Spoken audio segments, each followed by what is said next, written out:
Unë do largohem nga kjo shtëpi dhe nuk kthehem kurrë më. Jo, prit, mos ik, nuk mundesh. Jo, vendimi im është i marrë. Të lutem ktheu, Jo. lam të mire. Ishte ora 3 e natës, kur Ariana dëgjoi zërin e babait të saj duke rënë siguri në heshtjen e shtëpisë. Nuk ishte thirrje, nuk ishte debat, ishte një vendim, i thënë me atë zë të ulët dhe të prerë që nuk linte vend për asnjë fjalë tjetër. Javën e ardhshme martohesh. 5 fjalë.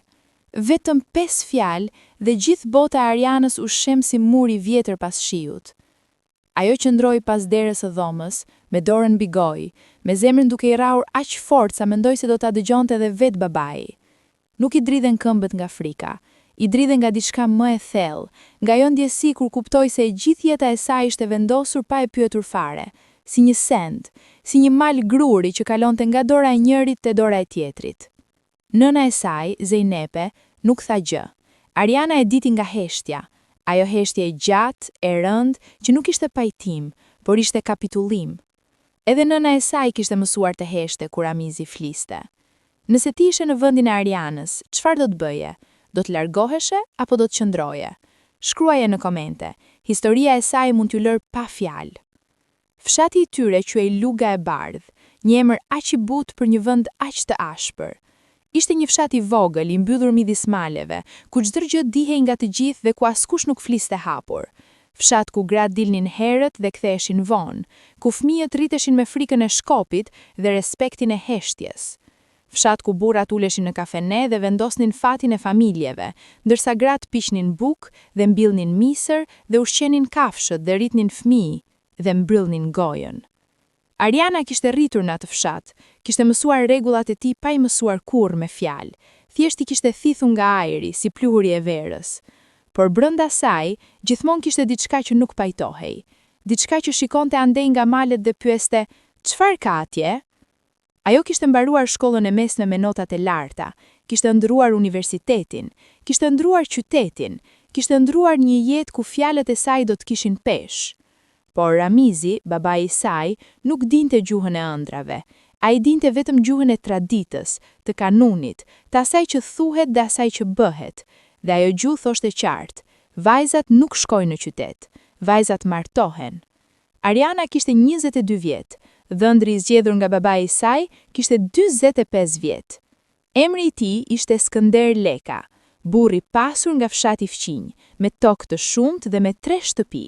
Kishte qenë i martuar edhe një herë, gruaja e parë kishte vdekur, than disa, kishte ikur, than të tjerë. Askush nuk dinte të vërtetën, ose nëse e dinin, nuk e thonin. Ramizi e kishte parë Skënderin si shpëtim, jo për Arianën, por për veten e tij. Kishte borgje, kishte probleme tokash, dhe Skënderi ofroi t'i zgjidhte gjithçka, me kusht që vajza e Ramizit të bëhej e tij. Ariana nuk e dinte këtë. Jo plotësisht, por e ndjente. Ndjente atë erë të ndyrë nën fjalët e bukura të traditat tona dhe nderi i familjes. E ndjente si ngjize i fati i saj pas dyrëve të mbyllura dhe në biseda të ulta që ndaleshin sa hyri ajo në dom. Atë natë, pas fjalëve të babait, Ariana u kthye në dhomën e saj dhe u ul në buzë të shtratit. Nuk qau, ende jo. Thjesht qëndroi dhe dëgjoi natën. Dëgjoi erën që frynte në përdritaren e thyer, dëgjoi qenin duke lehur larg, dëgjoi shtëpinë duke fjetur. Dhe mendoi. Mendoi për çdo rrugë, mendoi se mund të fliste me babain, por e dinte që ajo der ishte e mbyllur.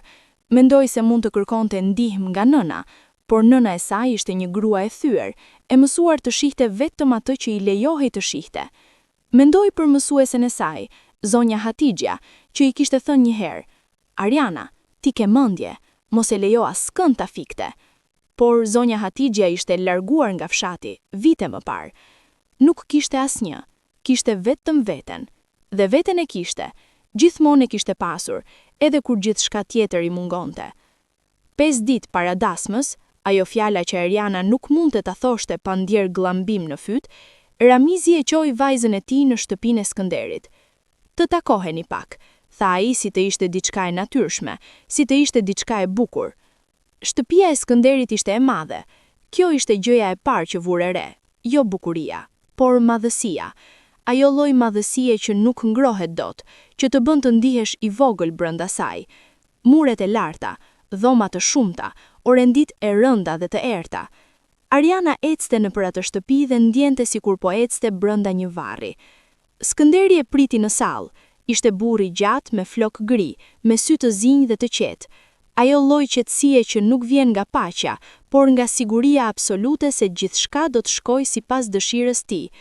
Ai nuk buzëqeshi shumë, e shikoi Arianën nga kokat e këmbët, si dikush që shikon një mal toke para se ta blej.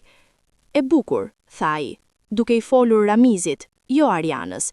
Sikur ajo nuk ishte aty, sikur ajo ishte vetëm pasoja e një marrëveshjeje.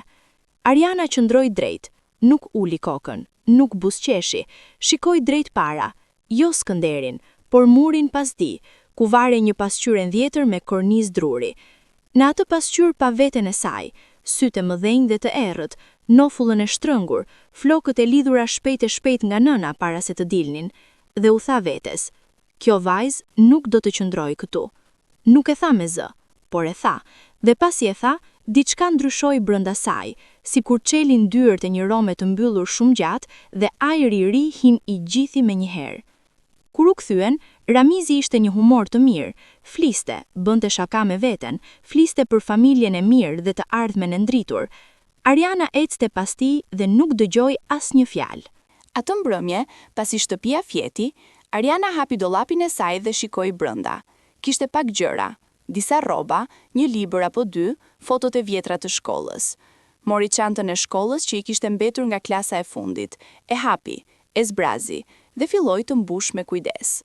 2 palë rroba, çorapet, dokumentet, letër njaftime, dëftesat e shkollës, gjithçka kishte mbledhur me vite. Pak para, monedha dhe kartmonedha të vogla që kishte kursyer fshehur, euro nga punët e vogla, para nga urimi i Bajramit, para nga gjyshja, para se të vdiste. Gjithsej nuk ishin shumë, por ishin të sajat, të çdo qindarkes. Mbushi çantën, e mbushi me kujdes, me qetësi, pa lot. Pastaj u ul në dysheme, me çantën para saj, dhe qëndroi kështu deri vonë natën, duke menduar, jo duke u penduar, duke planifikuar. Diti ku ishte stacioni i autobusit, 2 orë në këmbë nëpër mal. Diti se autobusi i parë nisej herët në mëngjes, diti se kishte një hall, motra e nënës, që jetonte në qytet. Grua që Ramizi e urrente, sepse kishte refuzuar të bënte atë që i thuhej, grua që kishte jetuar sipas dëshirës së saj dhe kishte paguar çmimin e izolimit familjar, por kishte mbijetuar. Halla drita. Ariana nuk e kishte parë hallën dritën prej vitesh, por e mbante mend numrin e saj, ishte shkruar në një cop letre të vogël, e fshehur brenda mbulimit të librit që mbante me vete. Nuk fjeti fare atë natë. Qëndroi shtrirë mbi shtrat me sy të hapur, duke dëgjuar shtëpinë. Dëgjoi babain duke gërhitur pas murit të hollë. Dëgjoi nënën duke u kthyer dhe kthyer. Dëgjoi vëllain e vogël, Gentin, duke folur në gjumë, fjalë të pakapshme, të vogla dhe të pafajshme. Genti kishte 8 vjet. Ishte djali i preferuar i Ramizit, jo nga dashuria, por nga tradita. Djali trashëgon emrin, djali ruan pronën, djali vazhdon linjën. Vajza shitet, me dasëm apo pa të, pak ndryshon. Ariana e donte Gentin me gjithë zemër. Ai ishte pjesa e kësaj shtëpie që kishte qenë e pastër, i vogël, kureshtar, me sy të mëdhenj që qeshnin para se goja. E ndishte kudo, i thoshte Ana, sepse nuk mundej ta thoshte Ariana kur ishte i vogël, dhe kjo mbetej si nofke dashuar mes tyre dy. Ana ku po shkon, i kishte thënë një herë kur ajo kishte dalë herët në mëngjes. Po shoh diçka, i kishte thënë ajo. Çfarë? Diçka që nuk shikon dot nga shtëpia. Genti e kishte menduar pak dhe pastaj kishte thënë, edhe unë dua të vi. Dhe Ariana i kishte kapur dorën e vogël dhe kishin ecur deri te buza e fshatit, dhe nga atje kishin parë malin, dhe qiellin, dhe rrugën që zhdukej poshtë në lugin. Genti kishte pyetur se ku çonte ajo rrugë. Ariana i kishte thënë, kudo. Tashmë, shtrirë në errësirë, Ariana mendoi për Gentin, dhe ndjeu diçka duke i plasur brenda gjoksit. Jo pendim, nuk ishte ardhur ende aty, për dhimbje. Dhimbje e kulluar, si ujë burimesh, e ftoftë dhe vërtet. E diti që nëse ikte, Genti do ta harronte pak nga pak. Ose nuk do ta harronte, por nuk do ta kuptonte. Do rritej duke menduar se motra kishte braktisur familjen. Do rritej duke dëgjuar çfarë do t'i thoshte babai, dhe Ramizi do t'i thoshte atë gjë që i shërbente atij. Për pastaj mendoi, nëse qëndron, çfarë do të mësoj Genti? Do të mësoj se gratë bëjnë atë që u thuhet. Do të mësoj se motra u martua me forcë dhe tha mirë. Do ta mësoj atë leksion pa fjalë, thjesht duke jetuar brenda asaj shtëpie. Jo, kjo nuk ishte dashuri. Kjo ishte kapitullim i veshur me dashuri. Ngriti kokën dhe shikoi orën, ishte 40 minuta pas 4-s. Drita e parë nuk ishte ardhur ende, por errësira kishte filluar të zbehe shumë pak, si bauja e një zjarri larg. Ariana u ngrit. Vishja ishte e qetë, e ngadalt, me kujdes. Goma e vjetër e podiumit kërciti dhe ajo u ngri. Dëgjoi, priti. Asnjë lëvizje. Mori çantën, e vuri mbi supë dhe qëndroi një moment duke shikuar dhomën e saj. Nuk kishte shumë gjë atje. Një shtrat i ngushtë, një tavolinë e vogël studimi. Dritarja me perde blu që i kishte qepur nëna një herë, kur Ariana kishte qenë e vogël dhe kishte thënë se dashuronte ngjyrën e qiellit. Mbi tavolinë ishte libri i fundit që kishte lexuar, tregime të shkurtra nga autor shqiptar me faqet e shkyera nga leximi i shumt. E la atje. Nuk e donte. Jo sepse nuk e donte, por sepse donte ta linte diçka të vogël, si gjurmë. Doli nga dhoma si hija e vetë trupit të saj. Kaloi para dhomës së nënës dhe babait, dëgjoi frymëmarrjen e rëndë të Ramizit, dëgjoi heshtjen e Zejnepes. Ndaloi. 1 sekond, vetëm një. Jo për të penduar, por sepse po linte diçka aty, edhe ndon se ajo gjë kishte gjithmonë e mangët. Pastaj vazhdoi. Kaloi para dhomës i Gentit. Kjo dere nuk e ndali, kjo dritë e hupur shumë pak. Kjo dhomë me aromë të fëmijës dhe të lopëve nga ndonjë vrim e murit, kjo dritë ku djali i vogël flinte me gojë gjysmë të hapur dhe gishtat e shtrënguar, kjo dritë e bëri të ndalë. Hyri, qëndron pranë tij, uli dorën mbi flokët e tij, lehtë, shumë lehtë, sa një frymëmarrje. Genti lëvizi pak dhe pastaj u qetësua. Të dua, i tha me buzë të mbyllura. Pa zë, pa tingull. Pastaj doli. Dera e shtëpisë kishte një kyç të vjetër që kërciste. Ariana e dinte këtë. E dinte si t'i kthente Chelsin ngadalë, si ta hidhte dorezën poshtë para se ta tërhiqte. E kishte praktikuar kurrë? Jo vetëm tani. Pa e ditur, kishte mësuar gjatë gjithë jetës se si të lëvizësh pa u ndjerë. Kjo është ajo që bën frika, të mëson të bëhesh i padukshëm brenda shtëpisë tënde. Dera u hap pa zhurmë. Ajri jashtëm hyri si i parë, i ftohtë, me erën e mistrit dhe dheu të lagur dhe asaj ere të veçantë të agimit malor që nuk ka emër, por secili e njeh. Ariana doli, mbylli derën pas saj dhe filloi të ecë.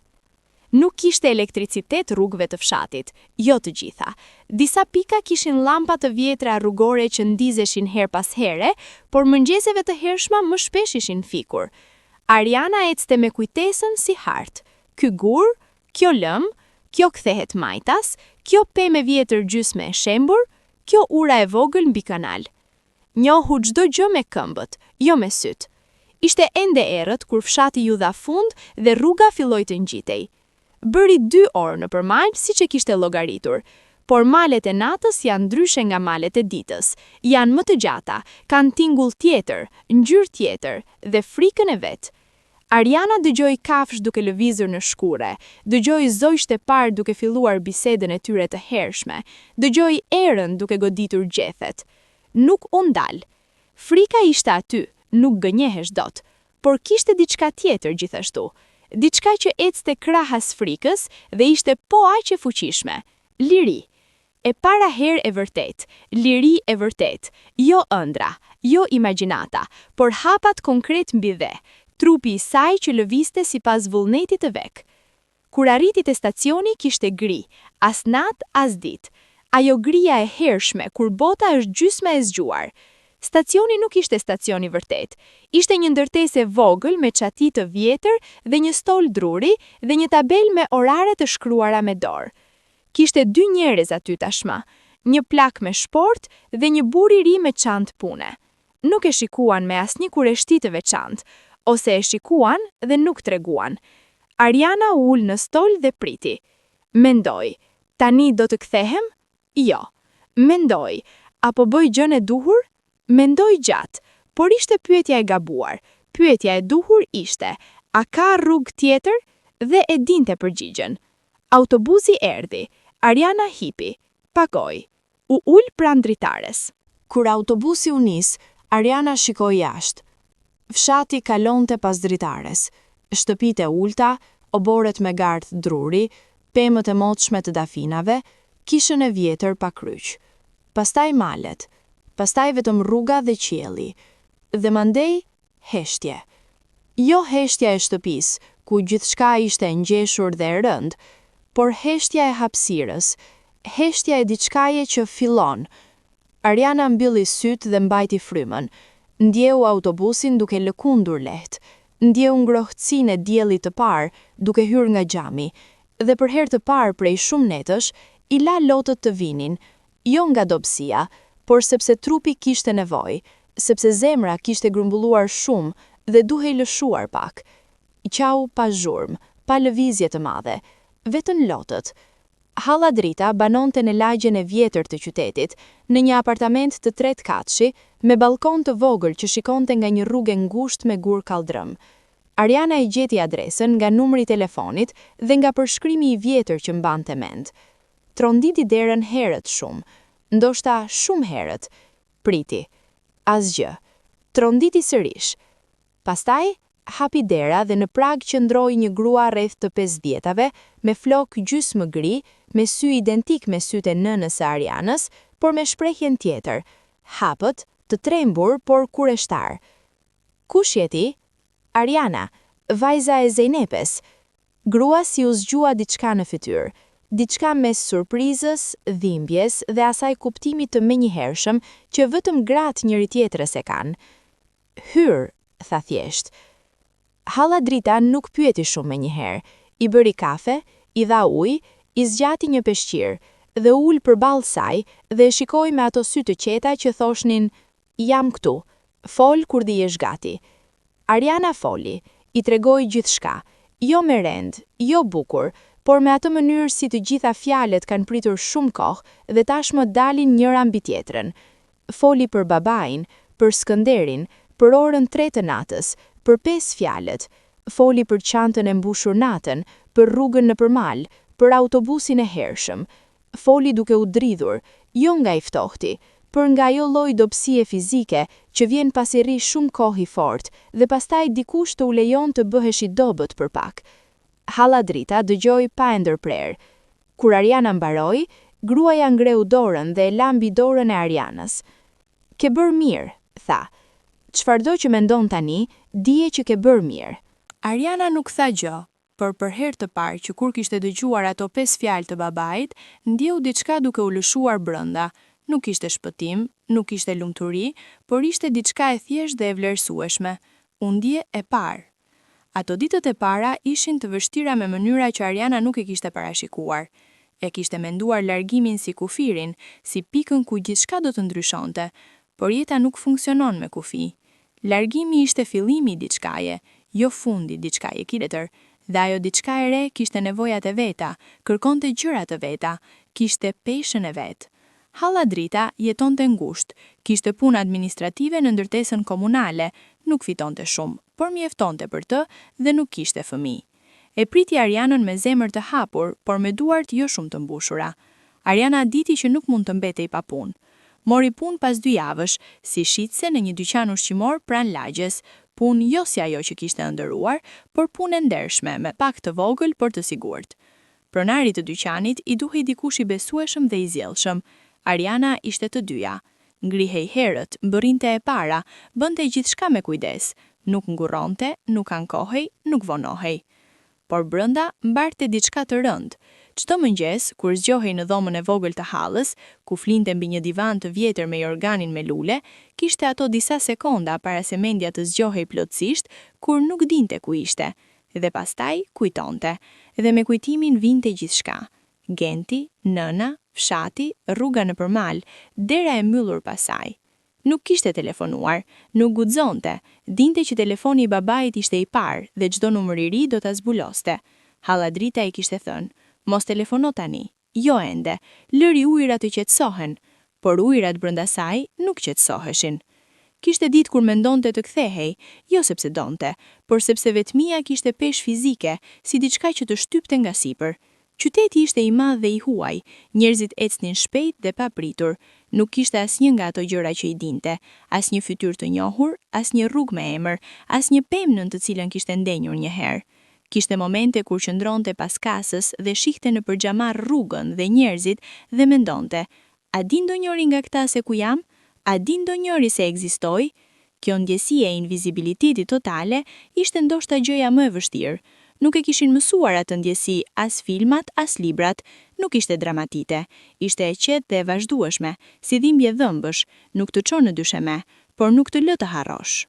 Por kishte edhe gjëra të tjera. Kishte orën e darkës, kur Halla Drita vinte nga puna dhe ulnin bashkë dhe pinin çaj dhe flisnin.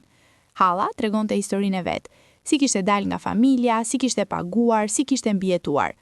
Nuk ishte tregim triumfi, ishte tregim sinqeriteti. Nuk ishte e lehtë, edhe sot nuk është e lehtë, por jam unë, dhe kjo nuk e ndryshon asnjë ditë. Kishte fshinjen e katit të dytë, Lumja, grua e re nga jugu, me një fëmijë të vogël dhe buzëqeshje të gjerë që nuk arrinte të fshihte lodhjen, por as nuk lejonte lodhja ta fshinte. Lumja i kishte thënë Arianës libra.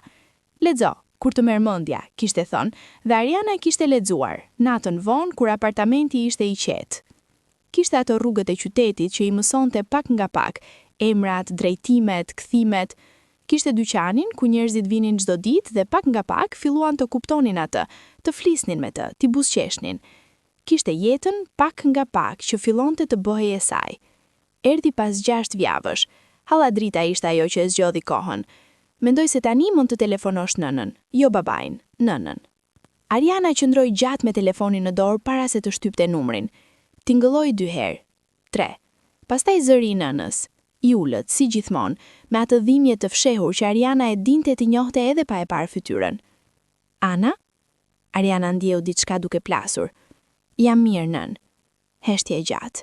Pastaj fryma e nënës, e rëndë, si dikush që ka mbajtur shumë dhe tash më lejon pak. Ku je? Jam mirë, jam e sigurt. Kaq duhet të dish. Babi? Filloi Zejnepja. Nën, jo tani. Tjetër heshtje. Gentin e ke mirë? Pyeti Ariana. Po, ka pyetur për ty çdo ditë. Glamim në fyt. Ariana shtriu dorën dhe shpyri gishta mbi xhamin e ftohtë të dritares, sikur mund të ndjente diçka nëpërmjet tij. Thuaj që do kthehem. Jo tani. Por do kthehem. Kur? Kur ti jem gati. Nëna nuk pyeti më. Ndoshta diti. Ndoshta kishte hequr dorë.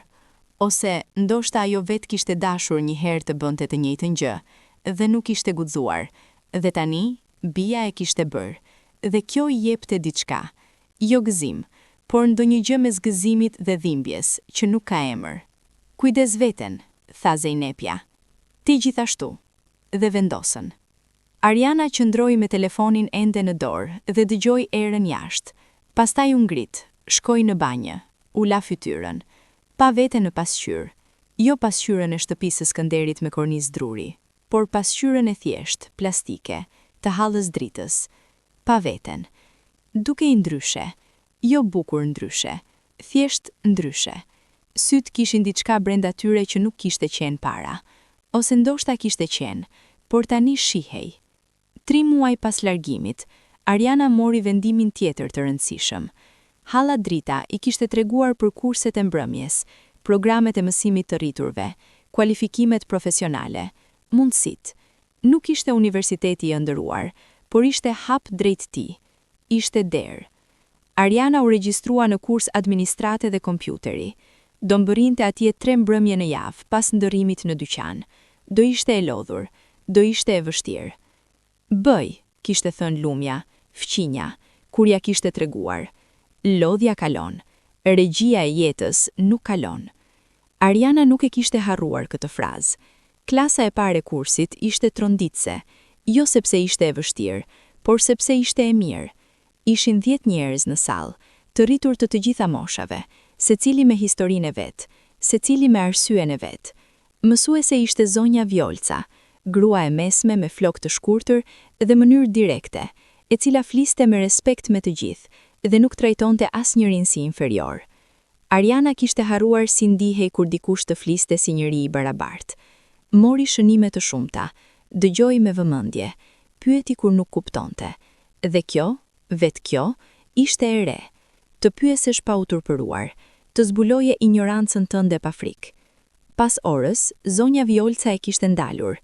Je e vëmendshme, nuk e shoh shpesh tek njerëzit. Kam nevojë të mësoj, kishte thënë Ariana thjesht. Të gjithë ka nevojë, jo të gjithë e din. Ato muajt e parë, Ariana kishte menduar shumë pak për Skënderin. Ishte njeri i largët, diçka nga e kaluara, jo fare e kaluarës, jo njeri që e kishte lënduar fizikisht, por simboli i asaj rreziku që kurrë nuk kishte bërë kontakt të drejtë për drejtë. Por pastaj erdhi lajmi nëpërmjet nënës. Skënderi kishte ardhur i ashpër, kishte folur me ton të lartë, kishte goditur tavolinën me grushtin, kishte thënë fjalë që Zejnepja nuk ja kishte përsëritur plotësisht Arianës, por nga fragmentet kuptohej qartë. Ishte fyerje, kërcënim, turp i hedhur mbi familjen. Ramizi kishte humbur fytyrën, dhe kjo për një burrë si ai ishte gjëja më e keqe që mund t'i ndodhte. Kur nëna ja tregoi këto gjëra, zëri i saj ishte i ulët dhe i lodhur. Jo zëri i dikujt që tregon lajm, por zëri i dikujt që mbar të barë. Babi është i zemëruar, Ana, shumë i zemëruar. E di, kishte thënë Ariana. Thot se nëse të gjen, nën, Ariana e ndërpreu lehtë. Nuk do të gjej, dhe nëse gjeti, unë do jem e gatshme. Heshtje. Si ke mësuar të flasësh kështu? Kishte pyetur nëna, jo me kritik, por me diçka që tingëllonte si habi e trishtuar dhe admirimi i fshehur. E kisha gjithmonë brenda nën, thjesht nuk kishte vend të dilte. Ramizi e kërkoi për disa javë. Halladrik t'ja kishte thënë me zë të qetë por të qartë. Nëse vjen këtu, un kam kusht të thërras, dhe bashkia e di ku jetoj. Mos u frikso. Por frika nuk pyeste për logjithen. Frika vinte natën, kur Ariana dëgjonte hapat në shkallë dhe zemra i ndalonte një sekond para se të kuptonte se ishin hapat e fqinjit. Vinte kur hapte derën e dyqanit dhe shikonte rrugën para se të dilte. Vinte kur shikonte burra të moshuar me pamje të ngjashme dhe i shkonte mendja te babai. Por çdo herë që erdhi frika, Ariana nuk u ndal, ecste përpara, jo sepse nuk kishte frikë, por sepse kishte mësuar të ecte edhe me të. Kishte një vajzë në kurs që quhej Rina. Ishte nga qyteti, kishte rritur aty, dinte rrugët dhe vendet dhe të gjitha ato kodet të fshehta të jetës urbane që Ariana nuk i njihte. Por nuk e trajtonte Arianën me epërsi, thjesht e merrte me vete. Vi më mua pas ores, hajm kafe, kishte thënë pas javës së dytë të kursit. Ariana kishte hezituar. Kam punë nesër herët. Edhe unë, një kafe është gjysmore. Kishin shkuar, kishin pirë kafe. Rina fliste shumë, me gëzim të natyrshëm, me histori të çuditshme dhe qesharake nga jeta e saj, me pyetje direkte që nuk ishin por kureshtje vrazhd. Ariana kishte folur pak në fillim, pastaj pak më shumë. Pastaj kishte gjetur veten duke qeshur, të vërtet, jo të sjellshme, por reale. Ishte hera e parë që kishte qeshur që kur kishte ikur nga fshati. Rina u bë miku i pari vërtet i Arianës në qytet, jo sepse kishin shumë të përbashkët, por sepse Rina ishte ajo lloj njeriu që nuk kërkonte nga ti të jesh ndryshe nga çfarë ishe, dhe kjo, në atë fazë të jetës, ishte gjëja më e çmuar që ekzistonte. Nëpërmjet Rinës, Ariana njohu edhe të tjerë, njohu Besnikun, djalë me syze dhe pasion për libra, që punonte në bibliotekë dhe i dha Arianës kartë antarësie falas. Lexo sa të duash, është falas dhe nuk dëmton. Njohu Zhanën, grua pak më e madhe me 2 fëmijë dhe me punë part-time, e cila kishte ikur nga një martesë e keqe dhe ndërtonte jetën nga e para. Dhe kur Ariana ja kishte treguar historinë e saj, Zhana kishte thënë: "Unë u largova me 2 fëmijë dhe asnjë lek, ti u largove me këmbë të shëndosha dhe mendje të qartë, do e bësh." Viti i parë ishte i gjatë si 10 vjet. Ariana e numëronte jo me muaj, por me gjëra të mësuara, me fatura të paguara, me netët kur kishte fjetur pa u ndëruar keq, me mëngjesët kur kishte parë veten në pasqyrë dhe kishte njohur atë person. Kishte ndryshuar punë, nga dyqani ushqimor në zyrën e një firme të vogël, si asistente administrative, paguhej më mirë, punohej me kompjuter, aplikonte ato gjëra që kishte mësuar në kurs dhe çuditërisht i bënin kuptim, edhe kur ishin të vështira, i bënin kuptim. Shefi i saj, Avni, ishte burr i moshës mesme, i qetë dhe korrekt. Nuk fliste shumë, por kur fliste, fliste me drejtësi. Një ditë, pas 3 muaj pune, i kishte thënë: "Je e sakt, njerëzit e sakt janë të rrallë." Ariana e kishte marrë si kompliment të madh, sepse ishte. Kursi i mbrëmjes u mbarua, mori certifikatën, e mbajti në dorë dhe e shikoi. Emri i saj, i printuar qartë, Ariana, vetëm emri i parë, sepse mbi emrin nuk e kishte shkruar sakt në formular dhe ishte kujdesur ta korrigjonte aq vonë sa e lan kështu. Por emri i parë ishte atje, Dhe ishte mjaft. U regjistruar në kurs tjetër, pastaj tjetër. Gjatë po atij viti kishte lexuar 16 libra, i kishte numëruar, i kishte shënuar titujt në një blok të vogël, jo sepse duhej t'i shënonte, por sepse donte prova, donte të shihte sa kishte bërë, si kishte qarë kohën jo vetëm me mbijetesë, por me rritje. Kishte net të vështira ende, net kur Genti i vinte në ëndër, i vogël, me gishta të shtrënguar duke e thërritur, "Ana, ku je?" Net kur nënën e shihte me syt lodhur dhe mendonte, apo vdes ajo nga brenda pa mua? Net kur mendonte se ndoshta kishte bërë gabim, ndoshta duhej të kishte duruar, ndoshta kishte mundësi tjera. Por pastaj kujtonte atë natë, 5 fjalët, ora 3, errësira, hapat në përmal. Dhe kuptonte, nuk kishte mundësi tjera, kishte vetëm ato që zgjidhte të bënte me mundësinë e vetme të kishte krijuar. Ishte një mërkur mbrëmje kur nëna thirri dhe zëri i saj ishte ndryshe, jo i lodhur si zakonisht, por i trazuar me diçka specifike, diçka të re. "Skënderi u martua," tha. Ariana ndaloi. "Me kë?" "Me vajzën e Muzaferve, nga fshati tjetër." Heshtje. "Sa vjeç?" Nëna hezitoi. 16. Ariana mbajti telefonin fort dhe ndiu diçka të rëndë duke zbritur brenda.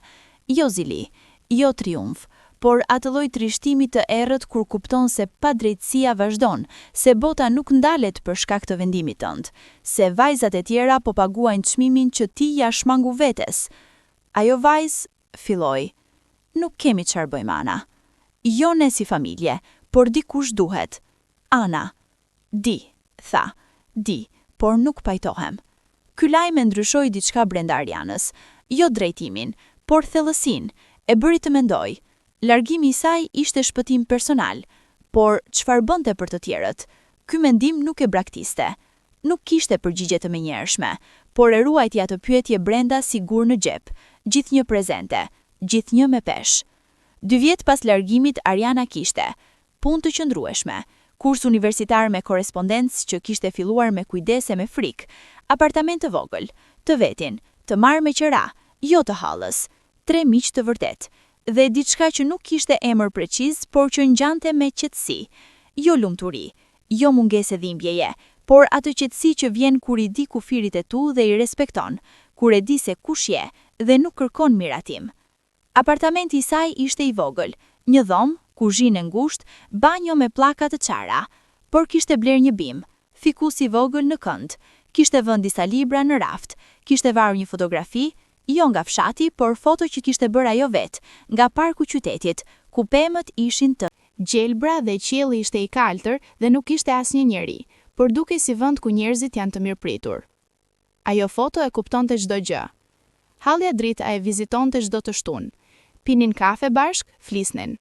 Drita kishte filluar t'i tregonte edhe gjëra nga e kaluara e saj, gjëra që nuk i kishte treguar kurrë, sepse kurrë nuk kishte pasur dikë që të dëgjonte me atë lloj dëgjimi që kishte Ariana. "Kam qenë si ti," i kishte thënë një herë. "Edhe unë kam ikur. Ndryshimi është se unë kisha 42 vjet kur ika. Ti kishe 22, ke fituar 20 vjet." "Apo i kam humbur," kishte thënë Ariana, jo me hidhërim, por me pyetje të sinqertë. "Jo, ato 20 vjet do t'i kaloje brenda asaj shtëpie. I ke fituar, jo humbur." Kursi me korrespondencë nuk ishte universitetin e ëndërruar, por ishte universitetin i mundshëm. Dhe mundësia e vërtet gjithmonë mëton pak ndaj ëndrës, por ka diçka që ëndra nuk ka. Është reale. Ariana studionte mbrëmjeve, fundjavëve, në pushimin e drekës. Studionte me atë intensitet të njeriut që e di se çdo minutë ka çmim, jo sepse dikush e presion, por sepse vetë e ka vendosur. Lënda që e dashuroi më shumë ishte sociologjia, jo sepse e kishte planifikuar, por sepse gjeti aty fjalët për gjëra që kishte ndjer gjithmonë pa pasur si t'i quante. Mësoi terma si kontroll patriarkal, martesa e detyruar, agjencia femërore. Dhe çdo herë që lexonte këto fjalë, ndinte njëkohësisht 2 gjëra: validim dhe zemërim. Validim sepse eksperienca e saj kishte emër, nuk ishte vetëm fatkeqësi personale, por strukturë gjërë sociale. Zemërim sepse struktura vazhdonte. Shkroj mirë. Profesori që korrigjonte me email i shkroi: "Ke zë të fortë në shkrimin tënd, duhet ta zhvillosh." Ariana lexoi atë mesazh 3 herë. Filloi të shkruaj jashtë punëve të kursit, jo publicistike, jo blog, Thjesht shkroi. Shkroi historinë e saj në fletore herët nata, kur shtëpisa ishte e qetë dhe llampa e tavolinës bënte krug të verdh mbi faqet e bardha. Shkroi pa menduar kush do ta lexonte, pa u shqetësuar për strukturën ose saktësinë. Thjesht shkroi si dikush që ka mbajtur shumë dhe tashmë lë poshtë. Fletoria u mbush, mori tjetrën, mbushi edhe atë. Rina, miku, e gjeti një herë duke shkruar kur ishte ardhur papritur. Çfarë shkruan? Gjëra, kishte thënë Ariana. Gjëra të mjena apo të këqija? Të vërteta. Rina kishte buzëqeshur si dikush që kupton më shumë nga sa thot. Kjo është kategoria e tretë, dhe zakonisht është gjëja e vetme që meriton të shkruhet.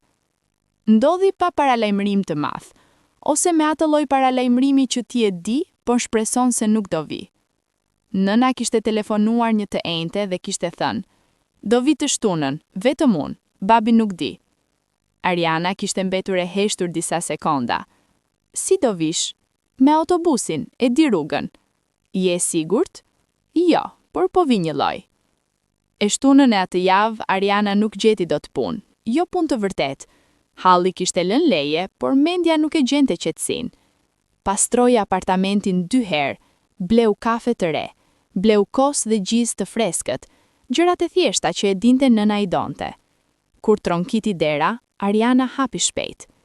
Zejnepja qëndronte në prag, me çantën e saj të vjetër lëkure, me shall të lidhur fort, me fytyrën e njohur, por pak ndryshe. E lodhur po, por me diçka tjetër brenda syve, kureshtje ndoshta, ose admirim të fshehur. 2 gra u shikuan.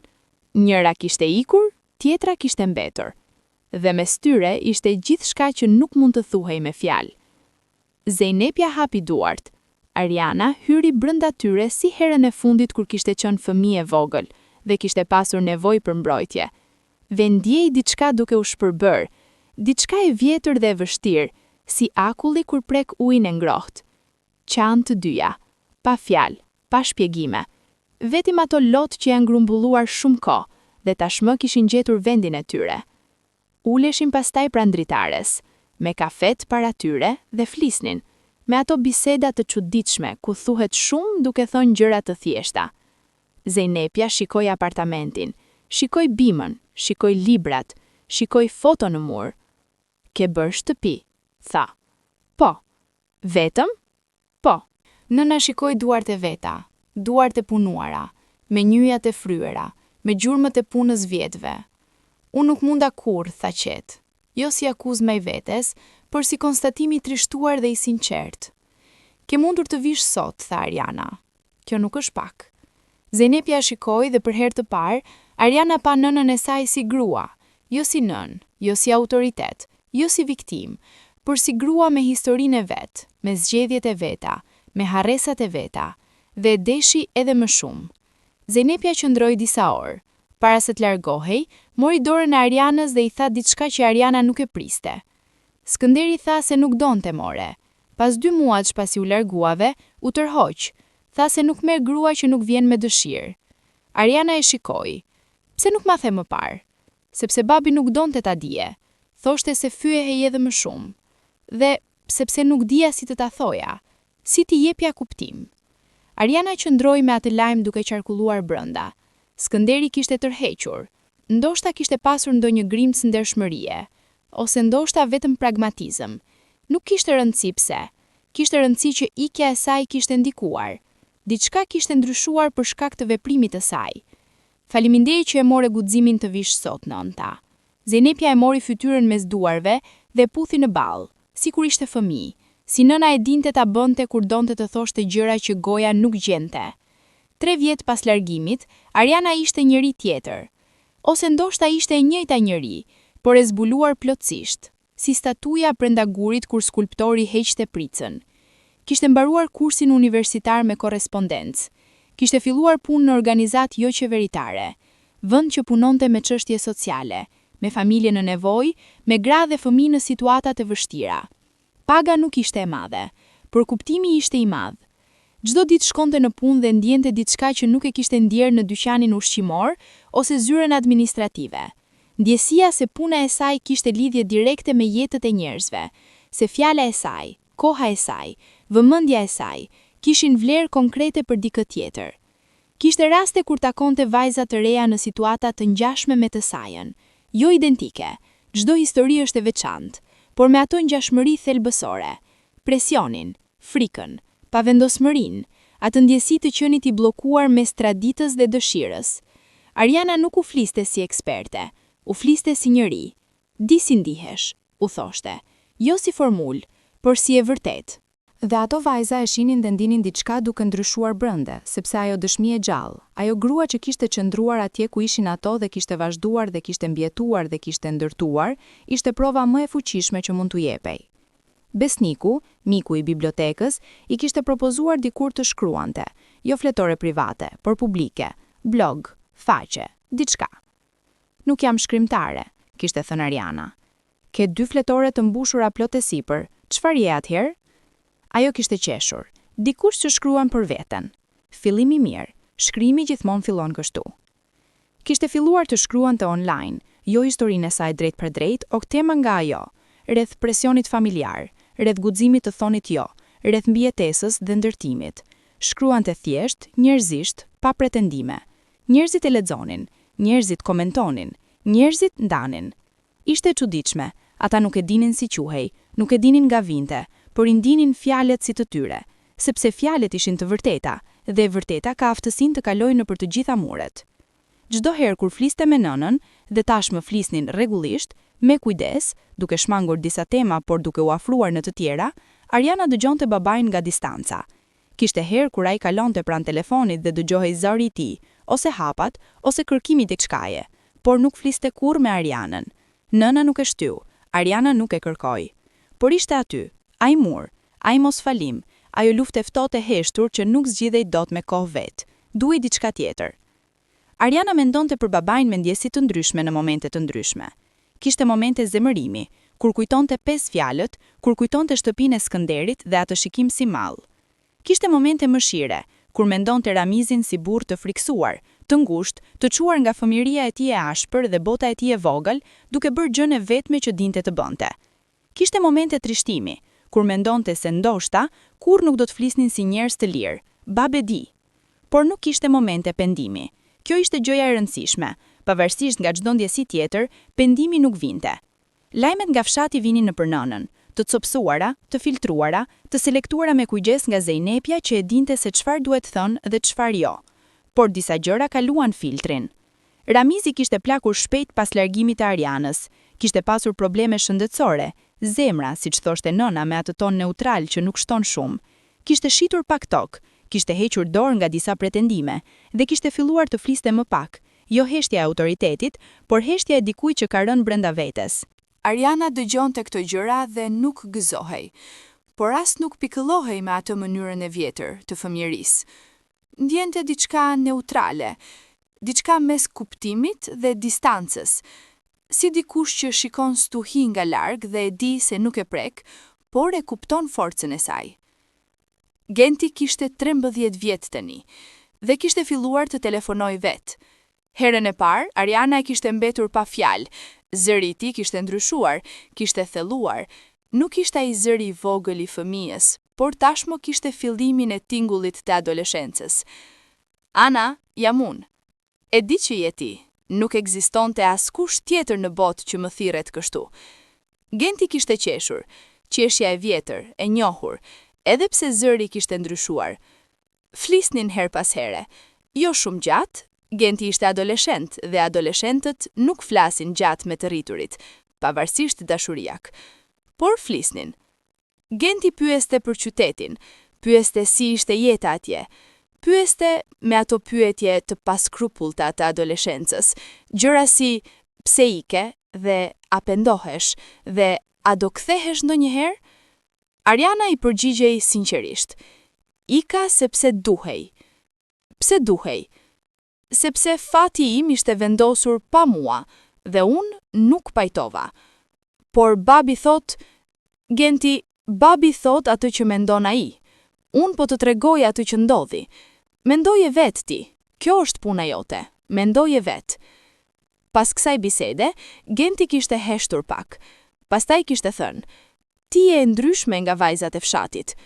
Jo, kishte thënë Ariana, jam e njëjta. Ato vajzat e fshatit janë si unë brenda. Thjesht kushtet janë ndryshe. Ishte gjëja e fundit që Ariana kishte planifikuar, ose më sakt, gjë për të cilën nuk kishte planifikuar fare, sepse kishte pasur shumë gjëra të tjera me të cilat merrej. E kishte takuar në punë, jo kolegu, por vullnetari i rastit që vinte her pas here të ndihmonte me aktivitete. Quhej Ilir. Ishte i qetë, me qetësinë e njeriut që ka pasur edhe ai jetën e vet të vështirë dhe ka kaluar jo duke bërtitur, por duke ecur. Nuk kishte qenë dashurie menjëhershme. Ato janë mbrojtura shumë nga filmat dhe shumë pak nga jeta reale. Kishte qenë diçka graduale, biseda të shtuara, kafe pas pune, humor i ngjashëm, respekti i dyanshëm. Kishte diçka Iliri që Ariana nuk e kishte ndjer kur tek burrat e tjerë, ose ndoshta kishte pasur pak burra të tjerë. Ai e shikonte si njeri i plot, jo si vajzë fshati, jo si grua që kishte ikur, jo si histori interesante, si njeri me mendje dhe vullnet, dhe humor dhe probleme dhe virtyte, si njeri i plot. Dhe kjo, mbas gjithë shkaje, ishte gjëja që Ariana kishte duar gjithmonë, të shihet e plot. Filluan dal nga dal, me kujdes, me respekt të ndërsjell të kufive. Ariana kishte kufi të qartë, ishte mësuar t'i dinte dhe t'i respektonte, dhe Iliri i respektonte pa u ofenduar, pa e marrë si refuzim personal. Kur Ariana i tregoi historinë e saj, pas muajsh, kur kishte vendosur, Iliri dëgjoi pa e ndërprer, dhe pastaj kishte thënë thjesht, je njeri me guxim të rrallë. Jo sa e tmerrshme, jo si mundën, por ke guxim të rrallë. Sepse ai kishte kuptuar, historia e saj nuk ishte histori viktime, ishte histori force. 4 vjet pas largimit, Ariana kishte ndërtuar jetën, jo jetën perfekte, nuk ekzistonte e tillë, por jetën e saj e bërë me duart e veta, me vendime të veta, me drejtim të saj. Punonte ende në organizatën jo qeveritare, kishte marrë pozicion të mesëm menaxhimi, jo lart, por me përgjegjësi reale. Bënte punë konkrete, koordinonte programe, takonte familje, shkruante raporte, fliste me autoritetet. Shkronte ende, kishte mbledhur tekstet në blog dhe kishte publikuar jo libër, jo ende, por koleksion online që njerëzit e gjenin dhe e lexonin dhe i shkruanin mesazhe. Mesazhet ishin arsyeja që vazhdonte, jo famë, por ata edhe unë, dhe faleminderit, dhe nuk isha asnjë që ta kuptonte derisa lexova fjalët e tua. Apartamenti i vogël ishte bërë pak i madh, jo fizikisht, por në mënyrën si e ndjente atë. Kishte vënë diçka në çdo qosh, kishte shtuar bim, fikus ishte rritur dhe kishte të tjera tani. Kishte fotografi, disa nga qyteti, 2 nga vizitat me hallën dritën dhe 1 nga Genti, foto që i kishte dërguar vet, selfie e çuditshme dhe qesharake, ku vllai shfaqej i gëzueshëm dhe pak i trash si djem adoleshent. Kishte vendosur atë fotografi të parë në raft mbi libra. Iliri kishte hyrë në jetën e saj gradualisht dhe kishte mbetur. Kjo ishte çudia, jo drama, jo konfliktet e mëdhenj, por ajo qëndrueshmëria e qetë e dikujt që vendos të jetë aty, jo sepse duhej, por sepse donte. Kishte herë kur Ariana priste diçka të thyhej, priste gabimin, priste zhgënjimin, priste atë moment kur dikush del si janë me të vërtet dhe dallon nga ç'duket. Jo sepse ishte pesimiste, por sepse kjo kishte qenë jeta e saj, dhe teli nervore nuk harrojnë të shpejt. Por Iliri nuk e bëri. Jo sepse ishte perfekt, kishte të metat e tij, kishte momente të vështira, por sepse ishte i ndershëm, dhe ndershmëria, Ariana kishte mësuar, ishte gjëja e parë dhe e fundit që duhej. Erdhi pa planifikim të veçantë, ose me atë lloj planifikimi që fillon me shumë muaj para dhe arrin natyrshëm, si uji që gjen në rrugën e vet poshtë. Nëna e kishte ftuar. Gentin e ke mos e sheh, ka ndryshuar shumë, dhe unë kam nevojë. Ky dhe unë kam nevojë ishte frazë që Zenepja nuk kishte thënë kur para dhe fakti që e kishte thënë tani donte të thoshte shumë. Ariana kishte folur me Ilirin, kishte folur me hallën dritën, kishte menduar gjatë. Fillimisht kishte menduar se nuk mund ta bënte, nuk fizikisht, por emocionalisht. Të ktheheshe në vendaljen, të eci ato rrugë, të shihej ato fytyra. Kishte frikë jo të babait, babai nuk e frikonte më si dikur. Kishte frikë nga vetja, nga ajo vajza që kishte lënë atje, nga se mund të ndjemte kur ta shihte atë vend sëri.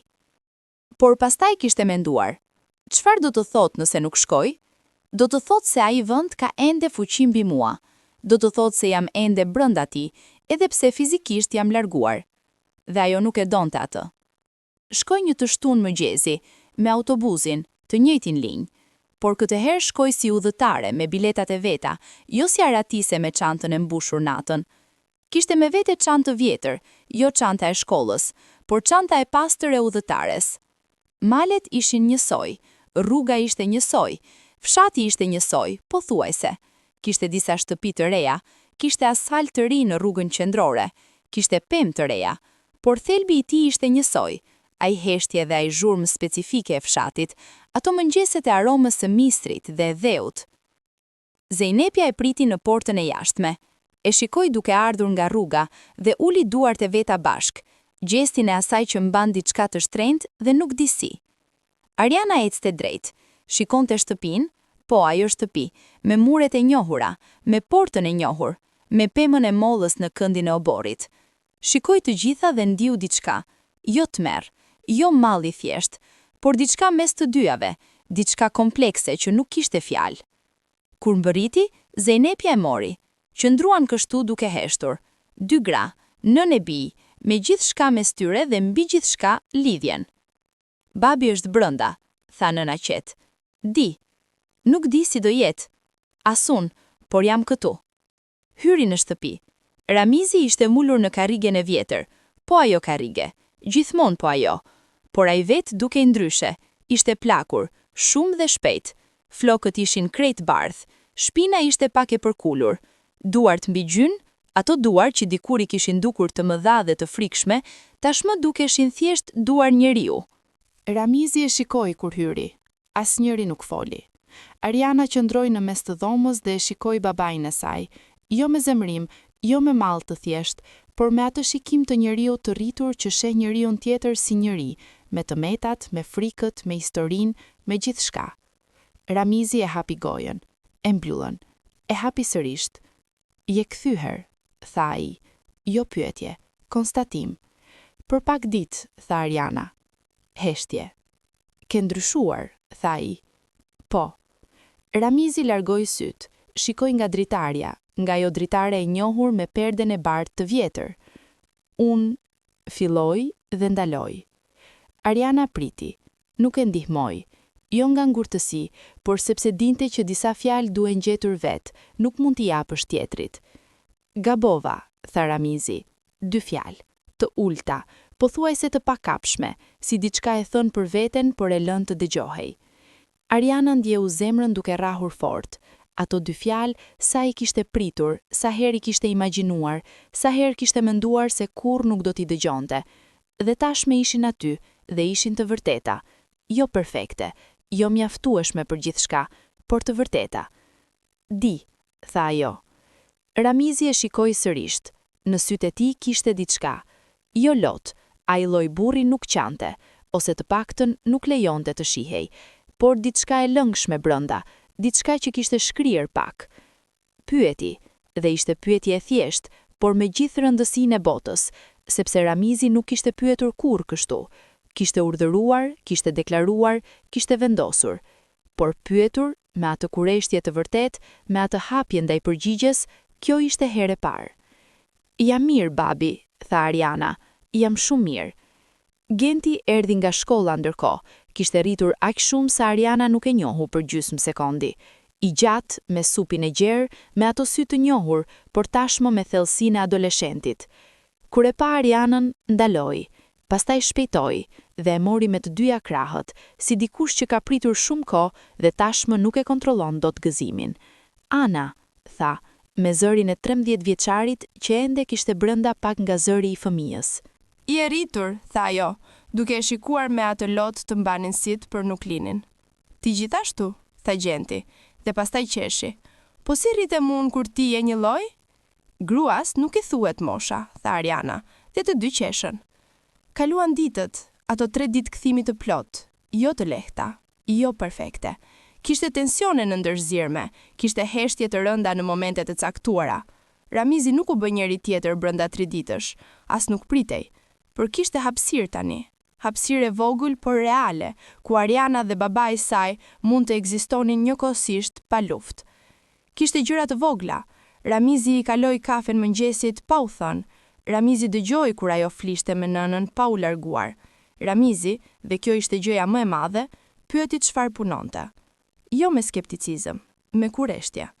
Ariana i tregoi punën, organizatën, çfarë bënin, kush ndihmonin. Ramizi dëgjoi, nuk komentoi shumë, por dëgjoi. Dhe dëgjimi, kur dikush nuk ka dëgjuar kurrë, është hapi i parë, dhe herët ndoshta i vetmi që ke nevojë. Kur u largua, nëna e shoqëroi deri te porta. Ramizi qëndroi te pragu i derës, larg, por i dukshëm. Ariana u kthye dhe e shikoi babain e saj duke qëndruar te ai prag, me ato shpatulla pak të rëna, me atë fytyrë me rrudha të reja. Dhe ngriti dorën, jo gjest triumfi, jo falje absolute, por diçka mes, njohje.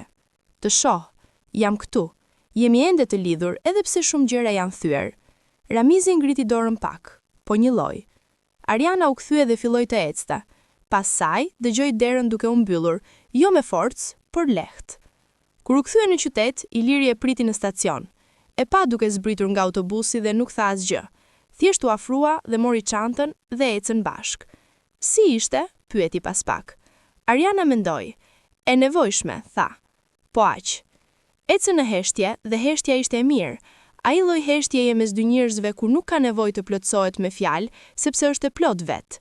Javën tjetër, Ariana shkroi diçka të re, jo për blogun, por për veten. Shkroi rreth kthimit, rreth babait dhe ato 2 fjalëve, rreth gjentit dhe krahave të tij të gjatë, rreth nënës dhe kalit të dhënë pa fjalë, rreth asaj shtëpie dhe si ndihej brenda saj kur ishte fëmijë dhe si ndihej tani.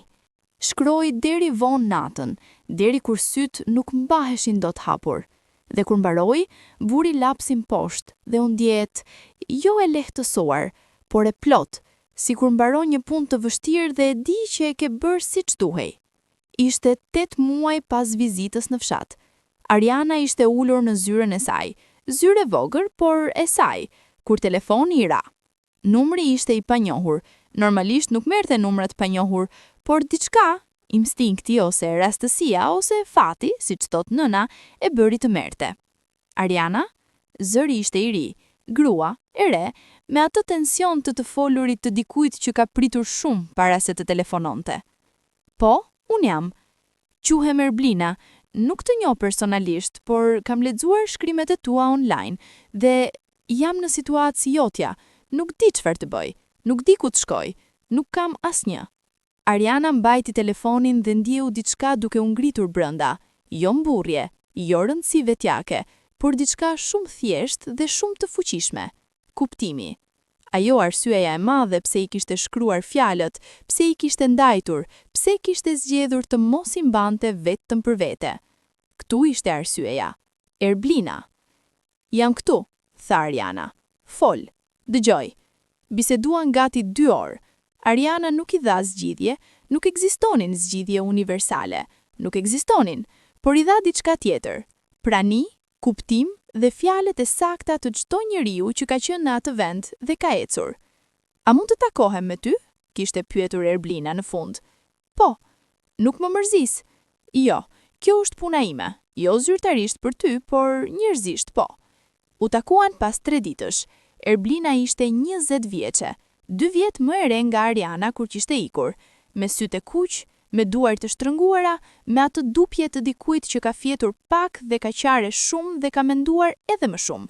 Ariana e shikoi dhe e njohu, jo fytyrën, por gjendjen. E njohu si pasqyrë e moshës prej 4 vjeçesh. Flisnin, Ariana tregoi, jo si mësim, por si tregim. Tregoi fshatit, natës, çantës, rrugës në përmal, hallës dritës, dyqanit, kurseve, lotëve të natës, rinës, bibliotekës, punës, shkrimit, kthimit. Erblina dëgjoi me sy të mëdhenj. Dhe kur Ariana mbaroi, kishte thënë: "Kështu, është e mundur?" "Është e vështirë," kishte thënë Ariana. "Por po, është e mundur." Erblina nuk ishte e fundit. Pastaj erdhi Vjosa, pastaj Mirela, pastaj Dafina, vajzë nga Veriu, me histori akoma më të ashpër.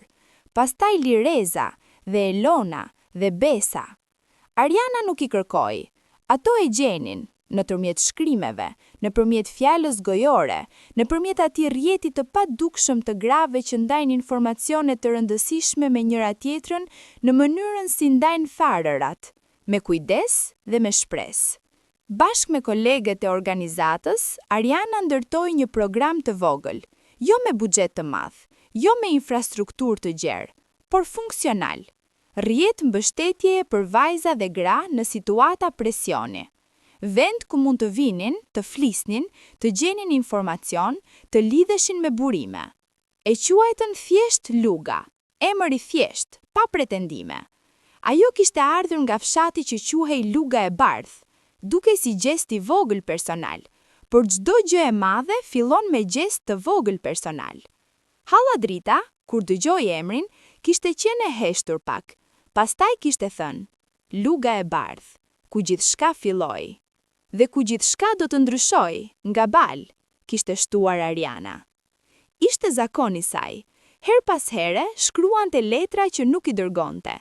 Jo çdo herë, jo me rregull, por kur kishte diçka të papërshpërtitur brenda, letrat ishin mënyra. Kishte shkruar letër për nënën, letër e gjatë, me gjithçka që nuk i kishte thënë gojë me gojë, sepse shumë gjëra thuhen lehtë me dorë, por ngjizen te fyti kur provon t'i thuash. Kishte shkruar letër për Gentin, letër e ardhshmes, fjalë që donte t'i dinte kur të rritej, rreth guximit, rreth respektit ndaj grave, rreth zgjedhjes. Por letra më e rëndësishme ishte ajo për babain. E kishte shkruar dhe rishkruar shumë herë. Versioni i parë kishte qenë i ashpër, i mbushur me zemërim të kumuluar, me pyetje të mprehta, me fjalë që kishin thyer duke dalë. Versioni i dytë kishte qenë i ftohtë, formal, i distancuar, si raport. Versioni i tretë kishte qenë i butë shumë, falje pa kushte, pastrim i gjithçkaje. Asnjëri nuk ishte i vërtet. Versioni i fundit, ai që mbajti, ishte i mesëm, i ngrohtë por i sinqert, i pastër por jo i gënjeshëm. Thoshte, babi, nuk e urreha kurrë, por u devohua nga zgjidhja jote.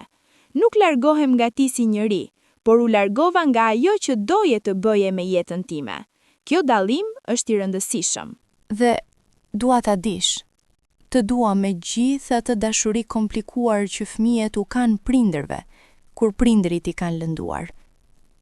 Nuk e di nëse do e kuptosh ndonjëherë, por dua që të dish. Nuk e dërgoj. Ndoshta ndonjëherë do ta dërgonte. Ndoshta jo. Por e shkruajti, dhe shkrimi e bëri reale, e bëri fjalë, jo vetëm ndjenjë. Erdhi telefonata nga nëna, por jo me zërin e zakonshëm, me zë tjetër, të trazuar, të ndryshëm. Ariana e njohu me njëherë. Çfarë ndodhi nën? Babi është sëmur, seriozisht. Zemra, janë në spital. Ariana qëndroi e pa lëvizshme disa sekonda. Pastaj u ngrit. Vi, tha. Nuk duhet. Vi. Mbërriti në spital pas shumë orësh udhtim. Nëna ishte jashtë dhomës, ulur në karrige plastike, me shall rreth shpatullave, me sytë e kuq. Kur pa Arianën, ngriti duart dhe mbuloi gojën. Ariana ul pranë saj dhe e mori dorën. Si është? Është i qetë tani. Mjekët thonë do shërohet, por duhet kujdes. Mund të hy? Nëna e shikoi. Do? Do. Dhoma e spitalit kishte atë erë specifike të të gjitha spitaleve, dezinfektantit, plastikës, ajrit të filtruar. Ramizi ishte shtrirë me sy mbyllur, me fytyrën të bardhë si rroba e shtratit. Kishte puba dhe aparate pranë, dukej jo i vogël, por njerëzor. Aq njerëzor sa Ariana ndjeu diçka duke i rrëmbyer gjoksit.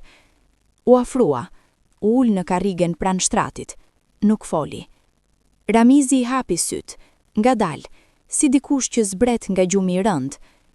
E shikoi, dhe sytë e tij, ata sytë zinj dhe ashpër që Ariana i kishte njohur të gjithë jetën, ishin të buta. Sëmundja bënte diçka me njerëzit, hoqte shtresat e jashtme, dhe linte bërthamën. Ariana, tha. Jo pyetje. Jam këtu, babi. Ramizi e shikoi gjatë, pastaj tha, pse erdhe? Pyetja e sinqert, jo keq dashëse, por e vërtet. Ai njeri kishte bërë atë që kishte bërë, dhe tani bija e tij ishte ulur pranë shtratit të tij dhe ai nuk e kuptonte plotësisht pse. Ariana mendoi pak. Pastaj tha, sepse je babi im, edhe me gjithçka, je babi im. Ramizi mbyllën syt. Nofulla e tij lëvizi pak, ajo lëvizja e vogël e dikujt që shtyp diçka brenda. Pastaj dorën e tij, të rëndë, me nyjat të fryera, e lëvizi ngadalë dhe gjeti dorën e Arianës mbi organin. Nuk e kapi, thjesht e vendosi pranë saj. Kontakt. Ariana nuk e tërhoqi, qëndroi kështu. Qëndroi atë natë pranë babait, jo gjithë natën, por shumicën. Zejnepja kishte fjetur pak në dhomën e pritjes. Genti kishte ardhur mbrëm, i zbeht, i tronditur, me atë shprehje të adoleshentit që ballafaqohet me fragilitetin e prindërve për herë të parë. Si është? Kishte pyetur Ariana. Shumë i friksuar, kishte thënë Genti. Edhe unë. Ariana e mori vëllain e saj për krah. Është mirë të friksohesh. Kjo do të thotë dashuron. Gjatë asaj nate, Ariana shikoi babain e saj duke fjetur dhe mendoi shumë gjëra, jo me rend, jo me logjik, por si valët. Gjëra nga fëmijëria, momente të vogla të harruara që ktheheshin tani, fragmente. Kujtoi si babai e kishte mësuar të hidhej mbi kal, e kishte ndihmuar me duart e tij, pa fjalë shumë, por me kujdes real. Kujtoi si kishte qëndruar gjithë natën kur ajo kishte pasur ethe të lartë si fëmijë, jo nëna, por babai, ulur në karrige pranë shtratit. Kujtoi si kishte parë babain duke qare një herë të vetme, kur kishte vdekur gjyshja, dhe si ai loti vetëm kishte dukur si gjëja më e vështirë në botë. Ky njeri kishte qenë edhe kjo. Jo vetëm ato 5 fjalë, jo vetëm vendimi i keq, jo vetëm autoriteti i ashpër. Kishte qenë edhe të tjera, gjëra të mira, të papërsosura, të ngatëruara. Njeri i tërë, me dritë dhe errësirë. Dashuria nuk kërkon që të injorosh errësirën, kërkon që ta shohësh njerimin e tërë. Ramizi u zgjua herët mëngjesit. E shikoi Arianën ulur atje dhe pyeti me zë të dobët. Nuk fjete? Pak. Pse qëndrove? Sepse doja. Ramizi i shikoi tavanitin. Pastaj tha diçka që Ariana nuk e priste. Jo ato 2 fjalë si atë herën e parë, por diçka tjetër. Diçka më e rëndë dhe më e vështirë të thënë. Kisha frikë, tha. Gjithmonë, frika bën punë të keqe Ariana. Ariana nuk e dinte si ta merrte. Nuk tha asgjë. Dëgjoi. Kishe të drejtë të largoheshe, vazhdoi ai. Fjalët ishin të ulta, të çdo njëra kushtonte. Nuk do ta thoja kurrë para, por tani di se kisha gabim. Ariana ndieu syt duke u ngrohur. Nuk foli, thjesht mori dorën e babait, si herën e kaluar, por tani ajo mori, jo vetëm priti. Ramizi e la dorën e tij brenda dorës së saj. Kështu qëndruan deri kur nëna hyri, deri kur drita e mëngjesit hyri nga dritarja, deri kur bota filloi sërish. 5 vjet. 5 vjet pas asaj nate kur kishte mbledhur çantën e errësirë dhe kishte hapur derën me kujdes dhe kishte ecur nëpër mal drejt agimit. 5 vjet dhe Ariana qëndronte tani para pasqyrës, jo pasqyrës së hallës dritës, jo pasqyrës së shtëpisë së Skënderit, pasqyrës së vet, në apartamentin e vet, në jetën e vet. E shikoi, e njohu, kishte 27 vjet, kishte punë, kishte miq, kishte dashuri, kishte projekt, kishte zë, kishte lënë rreth botës dhe kishte mësuar sa shumë nuk dinte, dhe kjo e bënte kurioztare, jo inferiore. Kishte marrëdhënie me nënën, jo perfekte, por reale. Kishte lidhje me babain, të kujdesshme, të vogël, duke u ndërtuar me durimin e dikujt që ndërton mur pas muri pas tërmeti. Kishte Gentin, tani 14 vjeç, me sy të hapur dhe mendje të çuditshme dhe të lumtur, djalë që kishte filluar të bënte pyetje të rëndësishme, dhe kjo e bënte Arianën krenohen çdo herë. Kishte hallëndritën, mikeshën, udhërëfyesin, dëshmitaren. Kishte Ilirin që e kishte parë e plot dhe vendosi të qëndronte. Kishte Lugën, programin e vogël me emër të madh kuptimi, kishte fjalët e shkruara, letrat, shkrimet, tregimin e gjatë. Kishte diçka tjetër gjithashtu, diçka që nuk mund të quhet lehtë, por mund të preket, paqe. Jo paqe e dikujt që nuk ka probleme, por paqe e dikujt që e di kush është, çfarë vlen, nga ka ardhur dhe ku shkon. Ajo paqe nuk ishte qenë dhuruar, ishte fituar, çdo ditë, me çdo vendim, me çdo hap mbi ato rrugë të reja. Ishte shtun kur mori telefonin dhe thirri nënën. Nën, si jeni? Mirë, Ana. Babi po shërohet ngadalë. Sot doli pak jashtë. Mirë, heshtja e ngrohtë. Ana, tha nëna. Po, jam krenare me ty. 3 fjalë, thjesht 3 fjalë. Por ato 3 fjalë bën diçka që asnjë mund të lekësh, asnjë certifikat nuk kishte bërë, bën Arianën të ndihet e shtëpisë. Jo asaj shtëpie, jo asaj fshati, por asaj kuptimit të shtëpisë si vend ku dikush të di dhe të do. Edhe unë me ty, nën, tha. 3 javë pas bisedës me nënën, Ariana e mori letrën e vjetër, atë versionin e fundit të mesëm të sinqert, dhe e vendosi në zarf. E vulosën, shkroi adresën, e çoi. Nuk e diti nëse babai do ta lexonte, nuk e diti nëse do t'i kthente përgjigje, nuk e diti çfarë do të ndodhte, por e dinte diçka tjetër. E kishte dërguar, jo sepse priste diçka, por sepse ishte e vërtetë, dhe e vërteta meriton të dërgohet, pavarësisht përgjigjes. Atë mbrëmje, Ariana doli në balkonin e vogël të apartamentit, ai balkon me pamje nga rruga e ngushtë me gur kaldrëm. Ajri ishte i freskët, qyteti kishte ato tingujt e tij, zhurmë largët, muzikë nga ndonjë dritare, makinat, zërat. Mendoi për vajzën e 4 viteve më parë, ajo vajzë me çantën e mbushur, natën, duke ecur nëpër errësirë me zemrën duke i rrahur si zog i kapur. Ajo vajzë kishte pasur frikë të madhe dhe kishte ecur një lloj, kishte hapur derën dhe kishte ecur.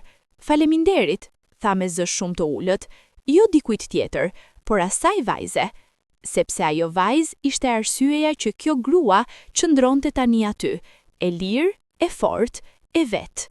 Pesheshk për ty, nëse po lexon ose dëgjon këtë tani. Nëse je ti ajo vajzë me çantën e mbushur, ose djalë ose njeri, duke menduar nëse duhet të hapësh atë derë, frika nuk do të zhduket para se të bësh hapin. Frika i kën kur fillon të ecësh, jo para.